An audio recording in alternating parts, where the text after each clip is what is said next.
Stop Six, to me, was like home. I mean, that's where I grew up. That's the only home that I really know. So, a bit of the description. Full of kids, playing in the streets, full of gang members, full of violence, full of good times, always being outside. I mean, we knew that it was dangerous, but it was still okay, which is the weirdest thing to say, right? Walking down the street, going to school, and I would have on maybe a red shirt and red tennis shoes, and somebody would roll up on me and say, "What's up, cuz?" You know, and pull guns out on me. Running from crowds because of shooting. Prostitutes on the corners all the time. Friends smoking weed, fights. And it wasn't necessarily the safest place for kids to be walking around, but you know, you see it, and even though you still may have your fears inside, you can never show that, because if you show any kind of weakness, you will get taken advantage of. It was a different time, it was the 90s.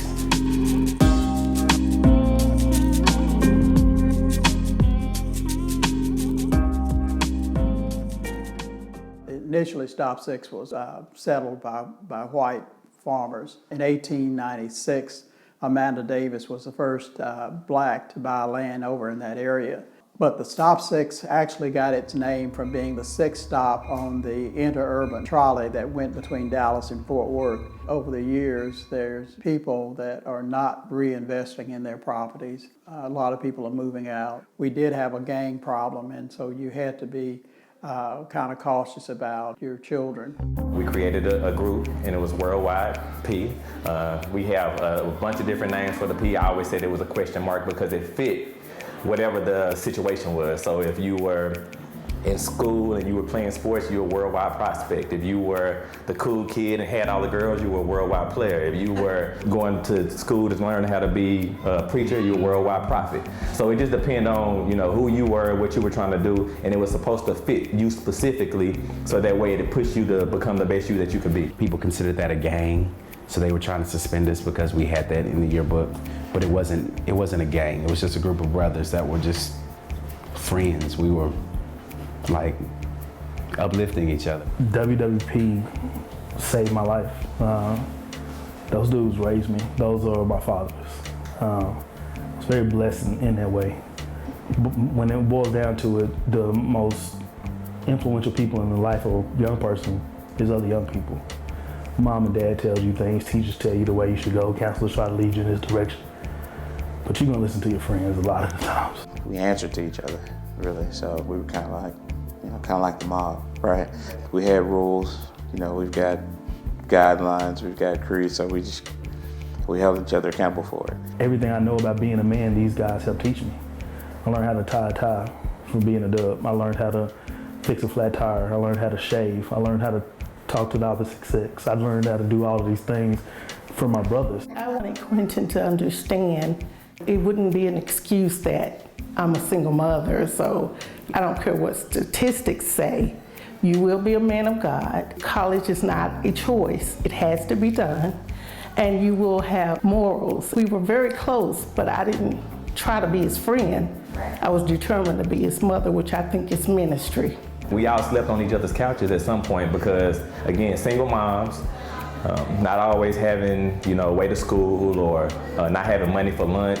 Selected my college and stayed in college because those guys fed me and clothed me and gave me a roof over my head while I was there. So it was the ultimate peer pressure, but it was the peer pressure in a positive way. He began to see that if he surrounded himself with positive people, positive things would happen. I think it was just to know that we were not gonna let you cop out. Just being a single mother, period, was hard. Just knowing the different things that he could have gotten involved in, the gang-related things, the drug-related things, but he didn't. We thought Dante was pretty cool. He was kind of a ladies' man. He was smart. And we just was like, hey, you wanna be a dub? We kind of raised each other, we taught each other, we showed each other, we were those men. And one thing that we coined with each other is MLK is not raising from the grave. Malcom X ain't raising from the grave. It's gonna be up to us to make whatever change, whatever impact we need to happen.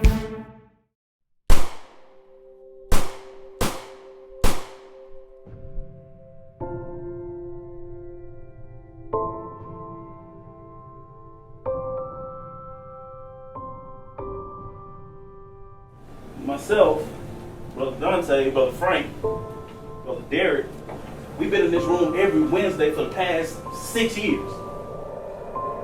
Looking at each other, trying to uplift each other and empower one another to say, don't give up yet. Stay in the fight.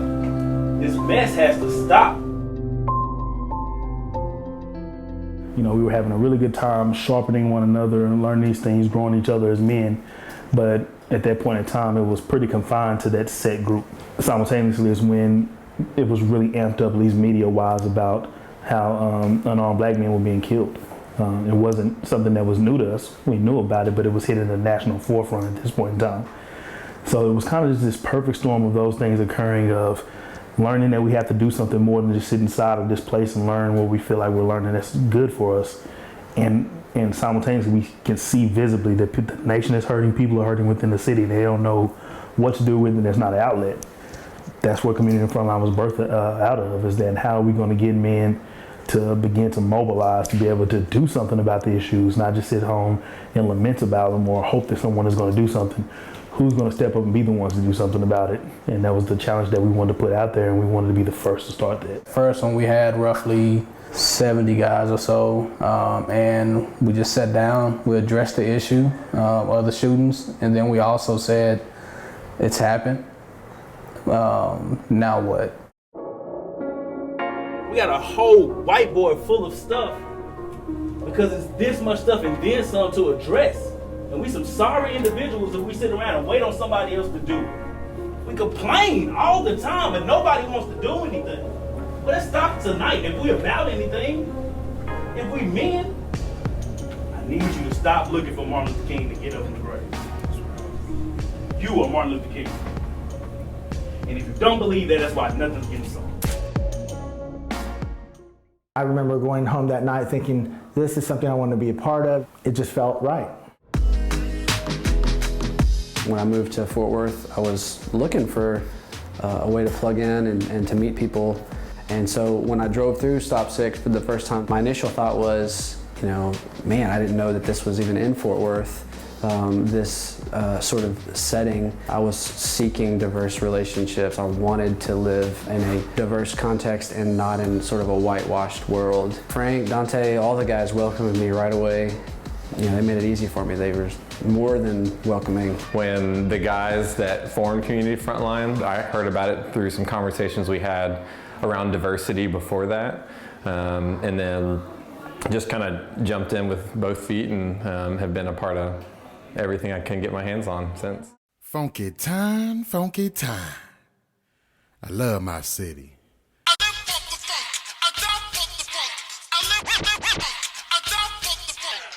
Thank y'all for being here this morning. We're gonna meet up with Rosedale Park Neighborhood Association. They're already in the process of cleaning. Yeah, we're gonna go up Stalk Up, then we're gonna go down, make a left on Ramey, and then make a left on Farrell. Ben has brought his lawnmower, so we'll kind of just, if we see a yard that may need to be cut, we're gonna grab it, cut it, and knock it out real quick, and we're gonna keep moving. All right? Let's get to work, Frontline. The goal of Community Frontline is to empower men to make a difference in their families and ultimately communities. As grand as the vision may be, it comes down to a community, a family, a man that wants to make a difference. One of our main focuses is us building genuine relationships as men across racial lines, all coming together to lead as we continue to fight for racial reconciliation. I grew up in a predominantly black community, and I sat down and had my first conversation with a white man when I was 16 years old. So it's definitely important for the sustainability of this organization and even for the future of the city that white people and black people and Latino people, Asian people, that everyone are able to come together and understand that anything that happens in this city is all of our problem. We have to dive in together. That's when we're going to be able to really get to the root of what are the issues that are ailing people and how can we even begin to solve any of those problems. What discourages you or upsets you about the race conversation, about racial reconciliation? I don't like the labels that we have right here. Are we considered African American or black right now? I'm always black. No, I'm with you. Like I consider myself black, not African American. I don't consider myself African. Ain't never been to Africa, bro. I've never been to Africa. How come I'm just not American? It hurts. It hurts to know that my closest friends growing up and some of my deepest friends now are looked at and treated so differently, and I'm tired of not knowing how to take action on that. The thing we do is this. The people that are here tonight are invested and are willing to bring some different people in. Conversations have to continue to be had and relationships have to be built. There's implications to even these conversations. We can't neglect that in 50 years change has been made, and it's been slow and it's not complete. But if we can be the catalyst to the next 50 years, then what?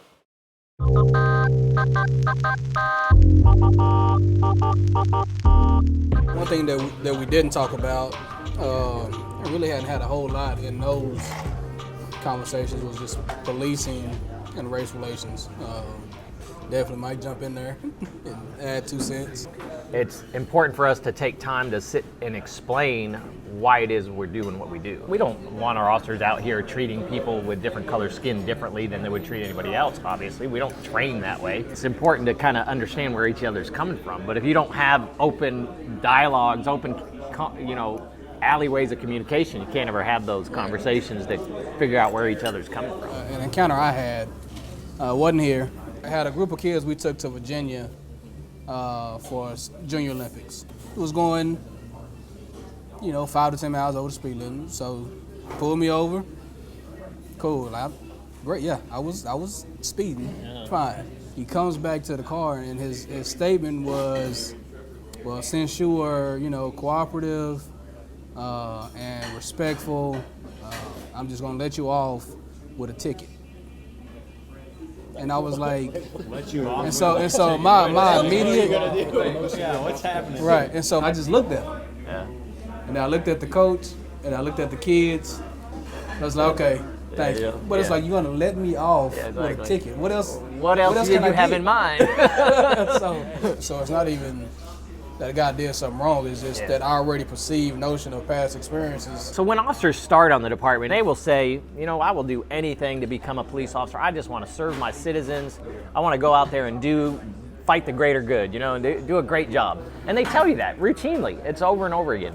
And then 5 years down the road, somehow they transition into becoming this cynical officer because we expose them to so much of the worst in life. Parents that harm their own children, they see people that rob and shoot and kill, and they see that for year after year after year, and they just lose all hope for humanity. And unfortunately, that bleeds out everywhere. Sometimes the blue is almost its own race in the conversation, in a sense. Some people have an issue with us having police relationships. Like, that's just not a popular thing to do right now, right?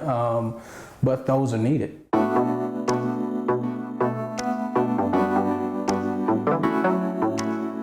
Looking for an explanation, right? A logical explanation is why this violence happened. But there is none. There isn't. It's not logical. I think the first time I met Dante, he just wanted us to come talk to his group and maybe answer some questions about what was going on between the relationship between certain communities and law enforcement. And he kind of warned me. He said, hey, some of the guys might be a little bit hostile, but he said, we'll try to keep them in check. It couldn't have been any more non-hostile.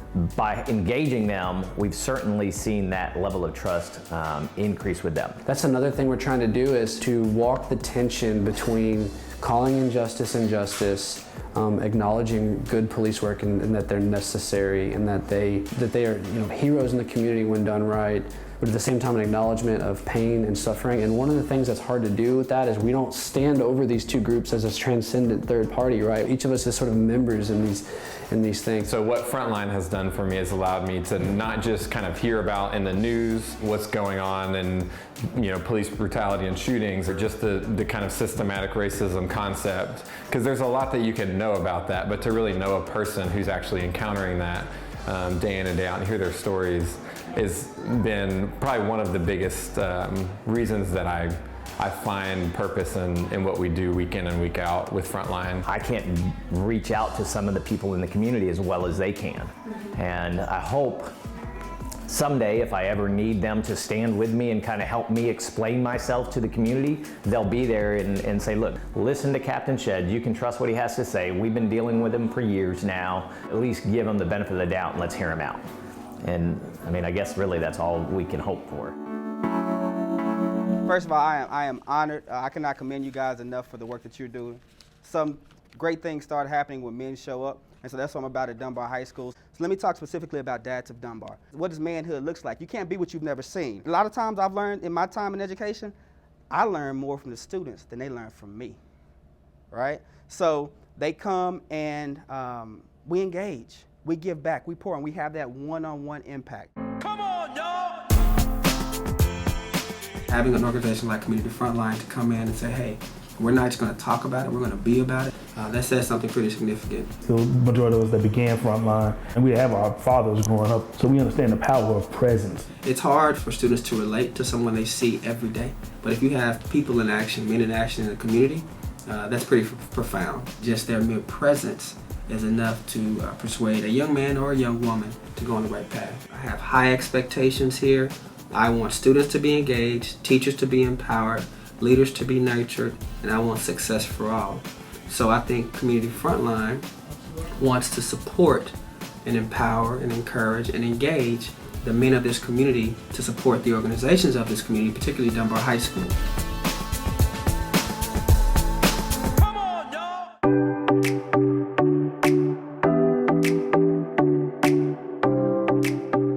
The impact of Community Frontline has been just investing just our lives, pretty much. Investing of our night times, our daytimes, our weekends. I feel like it's given us more opportunity to kind of love on other people. Derek is out a lot of nights, and I'm not sure I would be okay with that if he wasn't doing something that we felt like was worthwhile. Even though sometimes it can be a lot for us, like we could never be upset about it because he's just doing so much for somebody else and other people, and it's just good. I'm very proud of him. I am extremely proud. Like, I am totally in awe of the things that he does. I think he puts in a lot of work that most white people are not willing to do because it's hard. He moved our family to a different part of the city.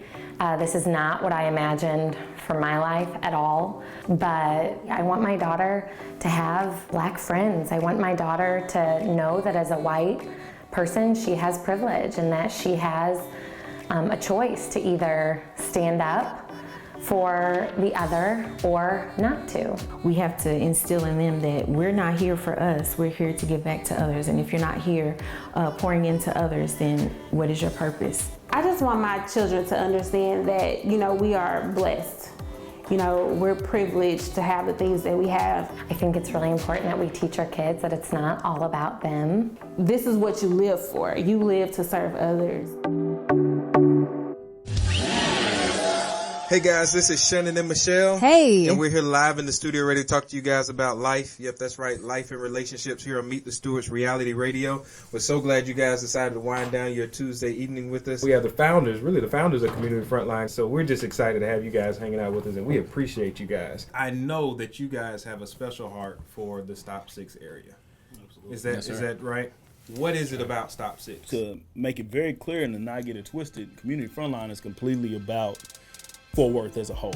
But Stop 6 is the hub, and Stop 6 is the hub because we're not the men that we are today, good, bad, or indifferent, without the experiences, the education, academically and streetwise, that happened right there on the east side, particularly in Stop 6. There's always the stigma or the saying that in our community, men aren't involved, the men aren't out front leading. So we wanted to start there and just show that men are here, men are present, men are doing things, and that there's just a lot going on.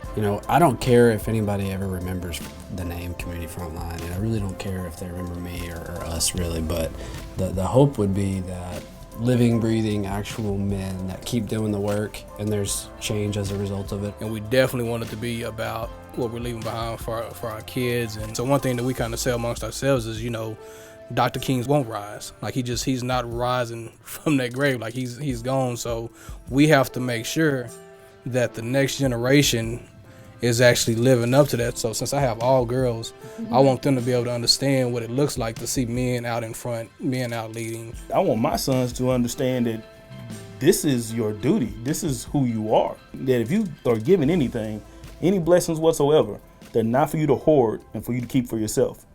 They're useless unless you go give them out.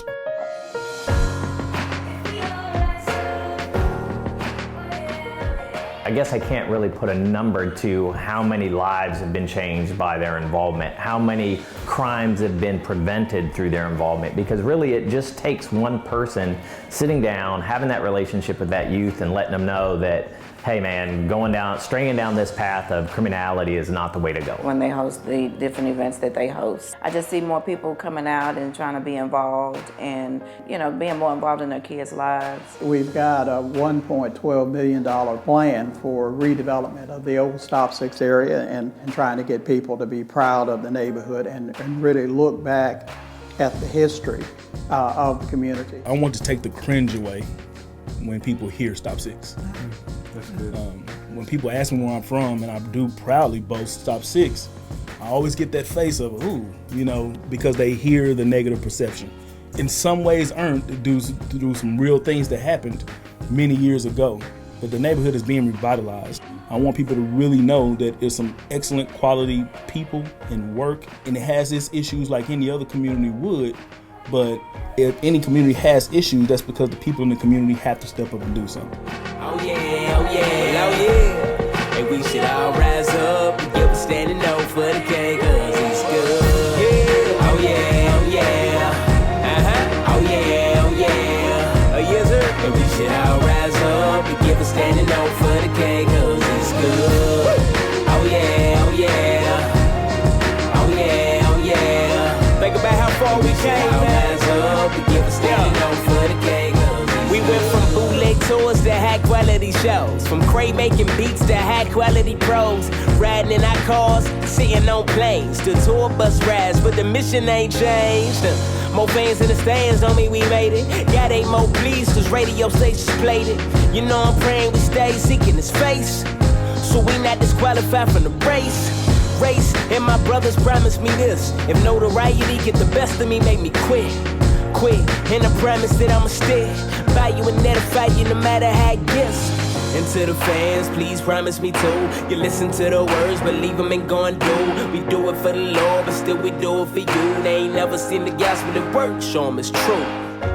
But if I ever do lead a game, gotta leave them with something with meaning I proclaim. It don't matter if my name get deleted, what remains is the mission that ain't missing, which is lifting up his name.